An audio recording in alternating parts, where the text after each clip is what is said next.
IK news पाहणाऱ्या सर्व आपल्या मराठा बांधवांना आणि भगिनींना जय शिवराय मानाचा मुजरा करतो। वीर शिवाजी सेना जिल्हाध्यक्ष किशोर बिराजदार।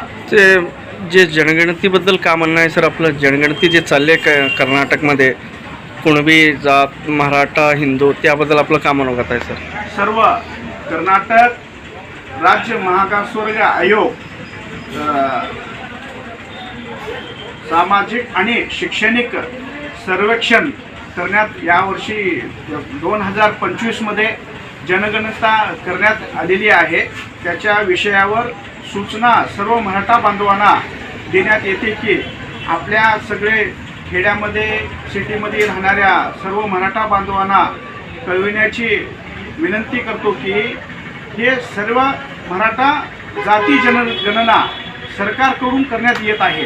त्याच्यामध्ये 22 सप्टेंबर ते 7 ऑक्टोबरपर्यंत हे सरकारनं नियोजित केलेलं आहे। घराघरापर्यंत येऊन पॉम्पलेट देऊन आपले सर्वे करून जाणार आहेत।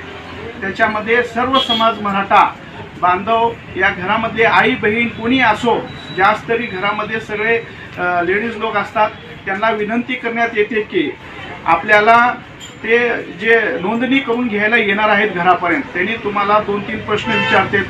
तुमच्या घरामध्ये आल्याच्या नंतर तुमचे धर्म कुठलं म्हणतात, त्यावेळेस आपण हिंदू म्हणून सांगायचं त्यांना। त्यांनी कॉलममध्ये हिंदू लिहून घेतात।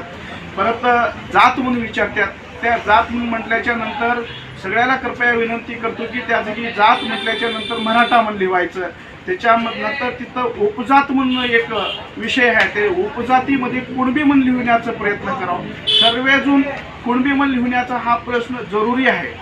सर्वे लई जुनाला आतापर्यंत असं लिहिण्याचा कधी प्रसंग पडलाच नाही, घरामध्ये येऊन कुठल्या असं आजपर्यंत झालेलंच नाही। सर्वे फर्स्ट वेळेस सर्वे येते, सगळेजण परेशान पडतात। आजी माझी जे सरपंच आहे, TP आहे, जिल्हाध्यक्ष आहेत, जे शिक्षण केलेले मुलं आहेत, ते सगळे गावागावामध्ये आपली जबाबदारी घेऊन घरापर्यंत त्या सर्वे करणाऱ्या लोकांना घेऊन जाऊन आपण सर्वे करून ते नोंदणी हर एका घराची करून घेण्याची जबाबदारी आपल्या मराठा बांधवाची आहे।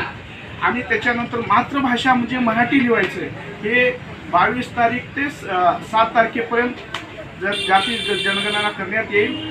सर्व मराठा बांधवाला माझी एक कळकळीची विनंती आहे।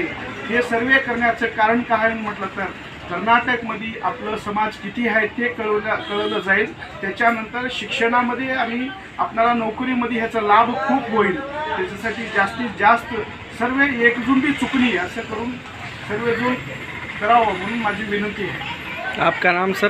किशोर बिराजदार, वीर शिवाजी सेना जिल्हाध्यक्ष बिदर।